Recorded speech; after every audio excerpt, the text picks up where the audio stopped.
winner, and you're always going to be a winner unless you do something so drastic by your actions or what you say on the field, off the field, that could prevent you from being progressive and showing your growth professionally on the field.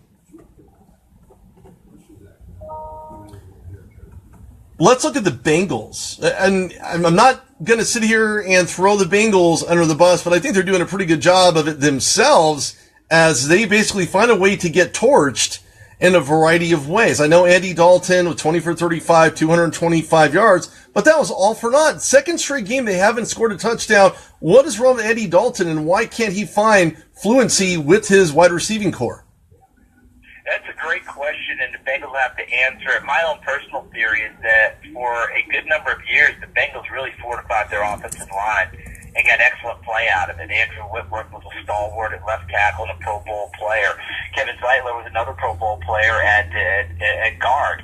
Well, Kevin Zeitler's in Cleveland now. Andrew Whitworth's with the Los Angeles Rams. They've struggled at the center position a little bit because Russell Bodine can be overwhelmed with some size. But he's gone in there and battled, and he's still there on the offensive line. On the right side, Jake Fisher is taking over. Remember when Andre Smith, their former first-round pick, was holding things down at right tackle? Well, he left and went to the Minnesota Vikings, and, now they're using Jake Fisher, who was drafted out of Oregon as a left tackle. He's playing right tackle for them. And, it takes some time to get synchronized. It takes some time to get everything going. But really, where the issue is, left tackle Cedric Ogbuehi. They spent a first-round pick on, came out of college a little bit dinged up, had to get healthy, and they need him to play like the first-round guy that they drafted. And there's a little bit of a struggle there as well as the rest of the offensive line. It's not as good as it once was. So Andrew Dalton's getting a lot more pressure in his face than he had in the past. The second part is, hey, they need to pick a runner and go with it. They're trying that three-headed monster with what's his name there, Joe Mixon. They're also trying to use, obviously, Gio Bernard. Jeremy Hill has been the stalwart in recent years as the number one lead tailback. I think they need to pick a guy as their lead and use the other ones to sprinkle them in, not try and divide carries so much and work that way. I think it's too much division of labor.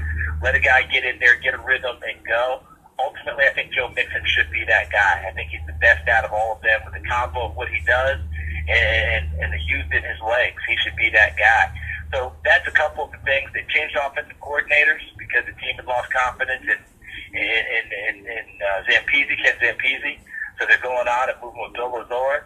We'll see how things go there. But Andy Dalton will need to play better. I'm sure he would admit that himself, because if he does not, A.J. McCarron's sitting there, and people still remember that A.J. played pretty well in Andy's stead when Andy hurt his thumb a few years ago, and for all practical purposes won that playoff game against Pittsburgh before Vontaze Burfict's antics down near the end of the game helped cost him a loss, he and Adam Jones.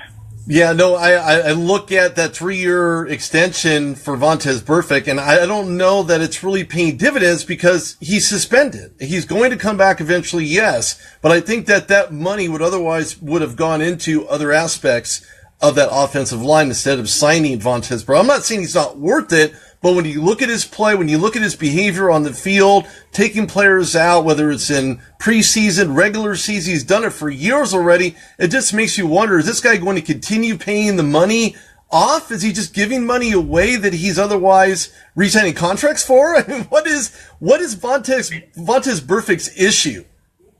Well, it's an interesting aspect from the outside in. I've done a few Cincinnati games in recent years, and you get into their building, and they support him fully. It's a strong support. Head coach, defensive coordinator, obviously ownership, because they keep him around. From the outside in, I would ask more questions, right? I continue to ask those questions about, well, those things that he are so magical on the field, there's also the stuff that costs you. And I would posit that he cost them that playoff game. And the funny part was, prior to his antics down the stretch, he had made one of the plays for the ages on that interception against Pittsburgh, one of the most athletic, gifted plays I've seen on a football field. And you're like, that's why they want him around. And then a series or two later, boom, that's the problem. So athletically speaking, they feel like they know him better than anyone else. They speak very strongly and positively on him. They affirm him at each and every turn. You and I are on the outside looking in. We probably don't see it that way. But that's the Bengals' cross to bear at this point. They've made their decision and they've chosen to go with it. When he wants to just play football, he's as gifted a linebacker as there is in the league. I have no qualms about saying that. When he wants to do more than play football, when he starts getting involved in other stuff, I think he becomes a liability. And I think those are the detractors that will probably always follow him. And I believe that Adam Jones is following suit. I hate to say it's one brother Pt2 and the other one, and you're leading by example. Adam's older, and that's he's been doing stuff along the way himself, and that's a little bit different situation, but in similar vein. But Adam would be the older one that you'd have to check out. So, again, they speak very strongly and highly of him as well. When you get inside that building, they have a strong loyalty and respect factor for him. So that's all I can tell you. That's how they feel about it. I would look at it a little bit differently from the outside. But, again, magical gifts of ability on the field. There's times when they can actually be breathtaking in what they do. But then you look up and say, okay, here's some other things that come along with it. What are you willing to live with? It's not the same, but Kansas City's going through that in a different way with Travis Kelce, because Travis is such an enthusiastic, passionate player. First 2 games of the season, he's gotten personal fouls called against him, and he's gotten them in situations where it's, quote unquote, hurt the team in field position, in play. And I had him last week, and he got one after a touchdown where he got into it with an opposing player, and Andy Reid, the head coach, had lost his mind on the sidelines. The very next series, he catches 2 shovel passes, turns one of them into a touchdown. It's when you produce at a level that these guys were talking about, a Burfict, and Adam Jones, and Travis Kelce, when you produce at a high level, patience from your coach and your administration becomes a little bit longer. If you produce at my level, you get cut. So it's a whole different ballgame. Yeah, no, literally a different ballgame. Speaking of different ballgames, Marvin Lewis not signed of an extension. Not that I'm surprised at all in his playoff appearances. What seems to be the issue in Cincinnati, and why do they have so much love and caressing of keeping Marvin Lewis around when his playoff record and his current record at 0-2 in this 2017 season is so poor? Well, I think when you go back and you remember the tenure of Marvin Lewis, when he got there, I think we talked about this earlier, there were a lot of issues in Cincinnati, a lot of players that were problems. Their facilities were among the worst in the league in terms of practice and training each and every day. The morale there was terrible. It's hard to get free agents, all those things. And Marvin was around during a lot of that quote-unquote cleanup time. So the record wasn't very good, but he was doing a yeoman's job underneath the surface of getting the right guys in there, getting them to play football the right way, acquiring better talent, getting a coaching staff there that would develop players. And it paid off. They were winning divisions. They were getting wild cards. They were going to the playoffs. The only payoff they didn't get, and it's a big one. I'm not saying it's not. It's a big one. They didn't win a game in the playoffs. 0-7, I believe, is the record. And that was frustrating for Cincinnati Bengals fans. But I go back to, Marvin taking over. The last time they'd gone to back-to-back playoffs before Marvin Lewis got there was Sam Weiss. When he was there and coaching that team, and they went back-to-back in like 88-89 or 87-88, somewhere in that neighborhood. So people have to remember it was a mess there, and Marvin helped clean that up, and I think there's a loyalty factor from the Brown family that Marvin did a lot of that work and now they wanted him to have a chance to reap the benefits. Well, they've gone to near the top of the mountain. You're not at the top unless you win a Super Bowl, but they became a contender every year and one of the best teams in the league. It just didn't pay off. Last year was a down year. This year appears to be a down year, so there may not be another chance for him to go back up. That all depends on the Brown family. But they've been remarkably patient in a lot of ways. But the flip side is they probably owed it to him because they put him in a really, really tough position when they first brought him in as the head coach.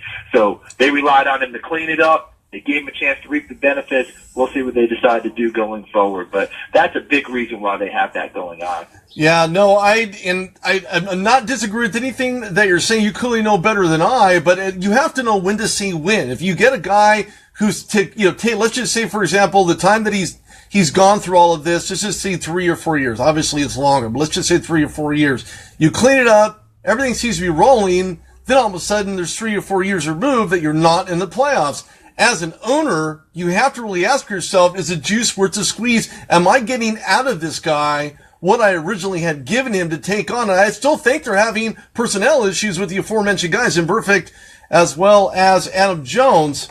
Let's move to a more competitive game because clearly Cincinnati's going to have to figure this out a lot sooner than later, especially in a very brutal AFC North.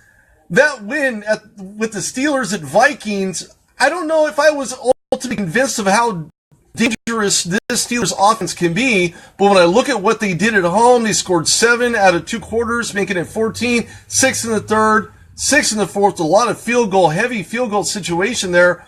What is wrong more so with the Vikings, and how far out is Sam Bradford removed from coming back?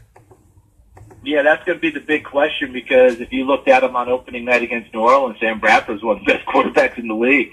I mean, he played awfully well. The accuracy we knew about coming out of college was on display. He's been through a number of knee injuries, so you're worried about mobility. Well, he showed better mobility in that game than he's shown in the last 3-4 years, moving around in and out of the pocket, creating throwing lanes, and then delivering downfield. Got some intermediate strikes, some big strikes downfield. They looked pretty darn good, especially with Dalvin Cook as their lead runner. The defense, I think, is going to be good all year long. That's Mike Zimmer. You know, that's what he does. I think they're going to be good because they got big-time players at all 3 levels on D-line, linebacker, and the secondary.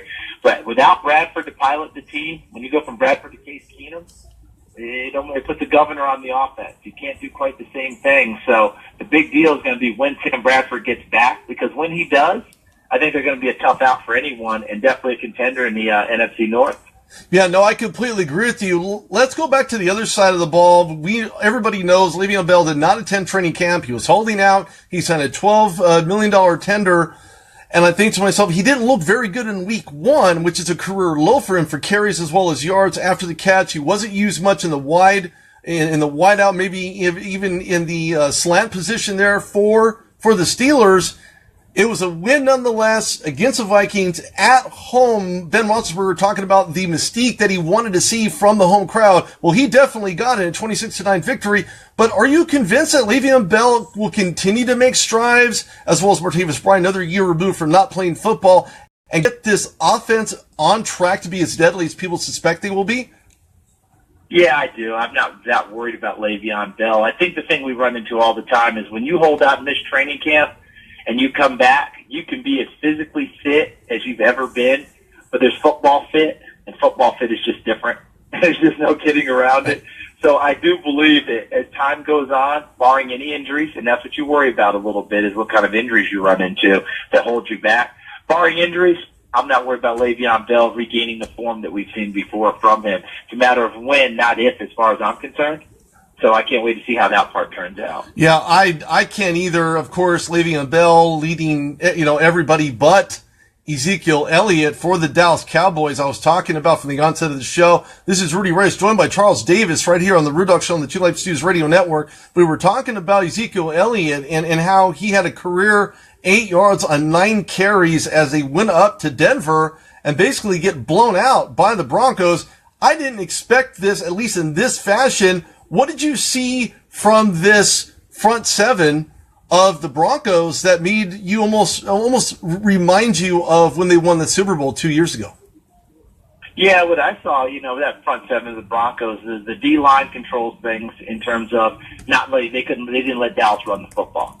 And that's what Dallas is predicated on. If you can't move them and have an opportunity to get Ezekiel Elliott going, to get Darren McFadden going, to get Alfred Morris going, and allow Dak Prescott to throw off a play action, you start to stifle that offense. And that's exactly what they did. They shut them down that way. And when that happens, go back to the Super Bowl against Carolina, where we really got a big dose of what Denver can do.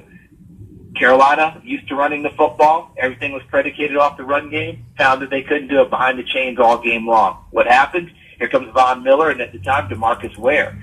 Well, wait till they get Shane Ray back to go with Von Miller coming off of the edge. But they also, that secondary is so good. You get 2 Pro Bowl corners, and Aqib Talib and Chris Harris. You got guys back deep who make good plays on the football, a couple of young guys that they really like a lot. That's where things really kick into gear for them. Because if they can stop the run, get the pressure on the quarterback, that secondary is good enough to eat up a lot of plays. Yeah, no, they definitely did. I looked at Justin Simmons out of Boston College, one of the guys that you were talking about. I had a chance to interview him back in 2015. He came out, and I'll tell you, if he's not Pro Bowl this year based on the types of tackles and ball awareness skills that he brought over from Boston College, I'll be a monkey's uncle, because I just seen him doing a lot, even in the absence of a lot of other guys in that secondary. But when you look at Shaquille Barrett, another guy I had a pleasure interviewing, same exact year, and I look at how him and Von Miller play so well together on that line, and it almost makes you wonder, how good can they be? They have an up-and-coming schedule that doesn't look all that bad, but where do you see this Broncos defense ranking in the AFC West? Well, I see them ranking very high, of course. This is an excellent Broncos defense, and it won't just be ranking in the West, it'll be ranking in the league. I'd be surprised if, barring a bunch of injuries, that they're not a top 5 defense all year long. And at the end, remember, Wade Phillips ran their defense. Now, Joe Woods is a defensive coordinator of name, but Vance Joseph got that job because of his work as a defensive coordinator and a defensive coach in Cincinnati, and, of course, as a coordinator with the Miami Dolphins. So they've got some pretty good minds over there working, some veteran players, and as you noted, some young players, because I think Will Parks is back there as well to go with the kid out of Boston College. So they've got talent all up and down that team. I think it's going to be interesting to watch. I think they'll just continue to get better and better. Again, barring catastrophic injuries, I think you're looking at a team that's awfully good. Yeah, very, very much so. Now, I had picked the Oakland Raiders last year prior to Mr. Carr tearing his labrum, and of course they called in McGloin, and then they called in Cook, and thought to myself, this team's tanking because of the lack of quarterback play in that position. The Chiefs were 1-2 within the Raiders last year. When you look at the Kansas City Chiefs and that division explicitly, we're going to stay there for a minute, because you look at the Kansas City Chiefs, we're talking about Travis Kelce, how he does some negative things, but he also does some great positive things. When you look at the Chiefs overall, I know they drafted Patrick Mahomes. He looked great in preseason, but how deadly can Alex Smith be, and does he continue to stay fluent and being as accurate as he is, maybe a little bit on the run, but more so in the pocket as he did against the New England Patriots, which nobody expected to happen. But how dangerous can this Chiefs offense be? Oh, they can be extremely dangerous, because what Alex Smith has now that he probably hasn't had for most of his career are weapons everywhere he looks. Tyreek Hill, obviously they've moved him outside as a receiver now, but he can still run out of the slot. They'll move him back and use him as a running back and hand him the ball that way. He's out wide. Okay, Chris Conley is a very underrated athletic wide receiver who blocks in the run game and can make catches downfield. He can sting you if you don't keep your proper concentration on him. Travis Kelce, one of the best tight ends in the league. They often utilize him as a wide receiver, get him out away from the line on the backside of formations. He'll run one-on-one routes and win more times than not. We've seen him as a wildcat quarterback, catching shovel passes down the line of scrimmage. He does it all. And yeah, there's times when you don't want him to be as exuberant and get penalties, but you may have to just accept that, because the play you get out of him can be breathtaking at times. He's that good. Kareem Hunt now running the football gives them a lot of flash and dash. He's not super fast straight line, but he's more than fast enough to catch the ball in the backfield, gives you tough yards running inside. He's got a great lower body in terms of strength and the ability to keep his legs moving and grinding. And, if they ever end up getting, Charkandrick West going, which they have a little bit, he just won't get the same number of carries, but he is healthier than he has been, so he can spell Hunt in the backfield. I think you're looking at a Chiefs team. I haven't even mentioned Albert Wilson as another target for Alex Smith. Bottom line is, I said this on the broadcast last week, and I stand by it. There's no more confident quarterback in this league right now than Alex Smith, because he made some throws in the game last week against Philadelphia that in key situations where they could have played it safe in years past, they allowed Alex to go ahead and fling the ball, and that was from the pocket. And he made some big-time stick throws, and I don't think that he thinks right now that anyone is playing quarterback better than he is. I'm sure if you sat there and listed people, you'd say Brady, Rodgers, Roethlisberger, Breeze, all those people. He does not care. He thinks he takes a backseat to no one right now. And the way that the Chiefs respond to him, they flat out believe in Alex Smith. No, he seems to own and take command of that line. I've talked about it here on the show before. When you think about a guy who you want to command, who you want to lead, don't forget, you're the leader of the offensive line. You're the leader of just the entire line, from the wide receivers to tight ends to the RBs to the halfbacks. You are the captain. You're the admiral. And unless you take ownership of that factor and show it with action and not just words, they're going to stand behind you. They're going to make you look really, really good, because it makes them look good as well. So I think Kansas City. There's no doubt about it. No doubt about it. And that's what Kansas City has going right now. They got a ton of confidence going. They definitely do. It's not something that I've seen, especially coming out in New England and beating the Super Bowl champs. I mean, it's not very often that you make somebody like Tom Brady look so bad. I mean, so bad with misguided passes and little lobs. Almost look like an NBA player out there throwing lobs to Gronkowski. Gronkowski didn't look like himself, either. Why? Because he missed all that time last year with injuries and such. But when you look at defense, we'll go with the other side of the ball. You look at the Cowboys and you think to yourself, how bad could this be? Well, it's bad enough. They don't have Orlando Scandrick. He broke his left hand. They lost Joby Awuzie with a hamstring, Nolan Carroll with a concussion. In the first half of the game, it almost looks as though there isn't a whole lot left. They had Kayvon Frazier in the backfield. He's played very limitedly, but now we'll be seeing a lot more if it's due to injury. Does this Cowboys defense bounce back? And if so, can they get it together in a timely manner to make a playoff run? Oh, they can, but they're going to have to, the big thing for them is the fear that you had in the offseason, all the defensive linemen who were either suspended or hurt, because it makes it very difficult for them to control the line of scrimmage. And then, of course, all the injuries and other factors that you've listed. But if there's one guy who knows how to work around things, I mean, it's the Dallas Cowboys and their defensive coordinator, because he's done a fantastic job his entire career. I know that as the head coach, the Lions didn't go extremely well for him.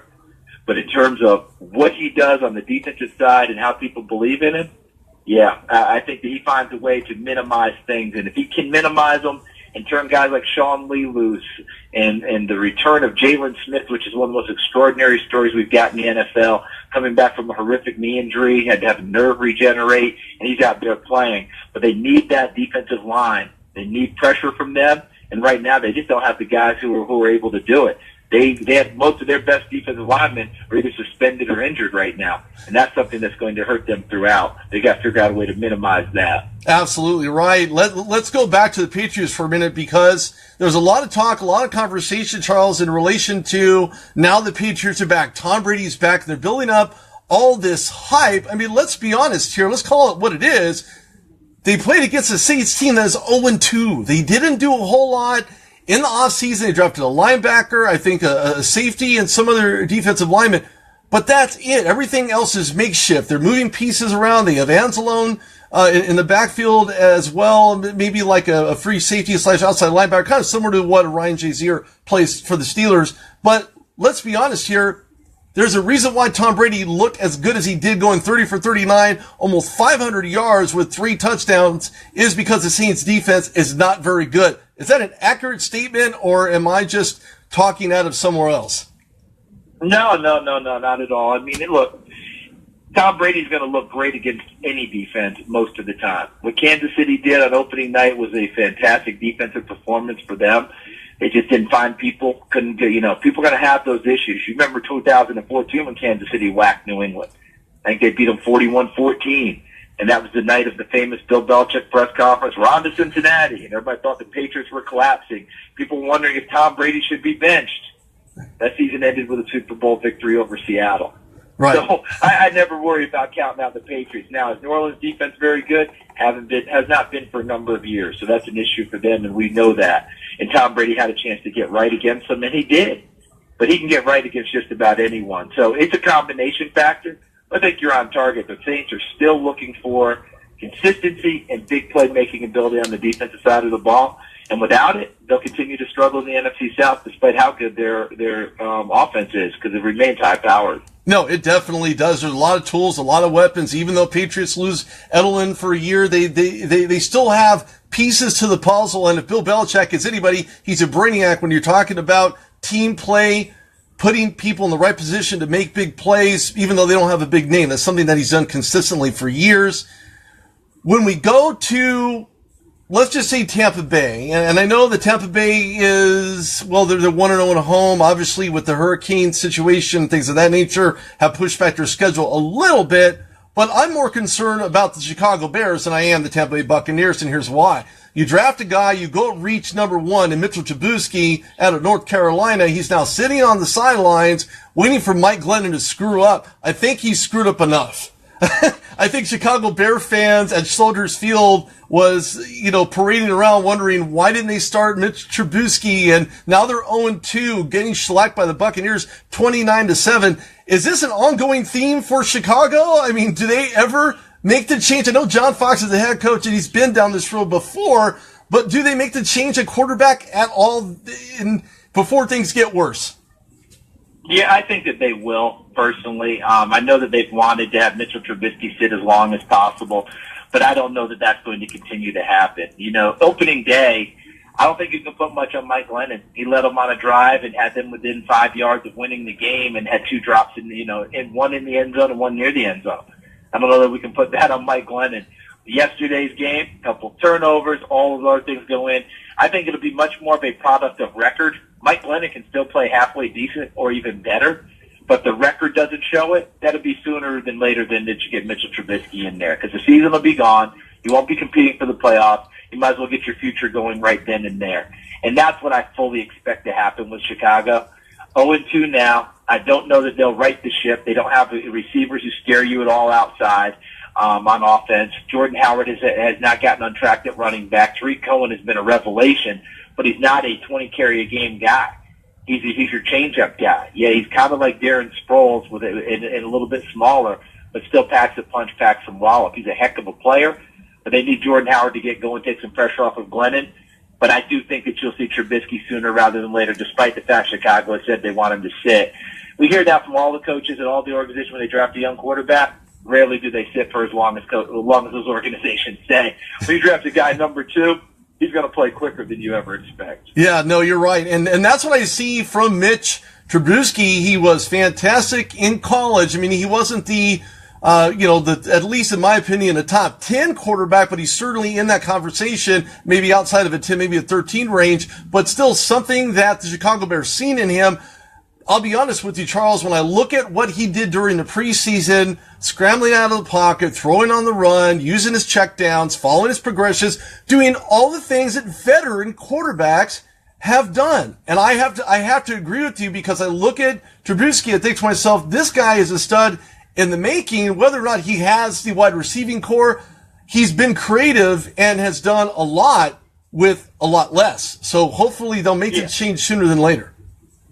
Yeah, I think you're right about that. I think that he has all that. Now, he'll go through growing pains when he actually gets on the field. Right? He'll go through all the stuff that you've got to go through as a young quarterback. You'll see a lot more in the regular season in terms of defense than you saw in preseason. He'll have his ups and downs, but he's a very talented kid. I think he's a very poised kid. I think he's a kid that they can, obviously they drafted him to build around him.